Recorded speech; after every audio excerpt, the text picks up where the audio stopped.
আজকে ছিল দাতানের জন্মদিন আর আমরা ওর জন্মদিন উদযাপন করবো না, এটা তো হতেই পারে না। তো আমরা কি করলাম, বাজার থেকে কেক আনলাম, ঘরটাকে পুরো বেলুন দিয়ে সাজালাম আর ওর সব বন্ধু বান্ধবীদের ডেকে আনলাম যাদের সঙ্গেও খেলা করে।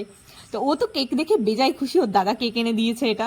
তারপরে ও সবার প্রথমে হচ্ছে মোমবাতি পোড়ালো, তারপরে হচ্ছে ও একা একাই কেক কাটতে শুরু করে দিয়েছে কাউকে না বলি। এটা তো আমরা ভীষণ মজা পেয়েছি দেখে। তারপরে ওর বন্ধু ওকে কেক খাইয়ে দিল, তারপরে কেক মাখানো শুরু হয়েছে। ওকে সবাই প্রথমে খুব কেক মাখাচ্ছিল, তারপরে ও সেই কেকের ক্রিম নিয়ে ওর বন্ধুদের মাখাতে শুরু করেছিল আর আমরা দেখে শুধু হেসে হেসে লুটোপুটি খাচ্ছিলাম। বাধ্য হয়ে কাকি ওর সামনে থেকে কেকটা সরিয়ে দিল, তখন পায়েস নিয়ে মাখানো শুরু করেছে। মানে ভাবতে পারছেন, বাচ্চা মানুষ ওরা তো এরকম করবেই।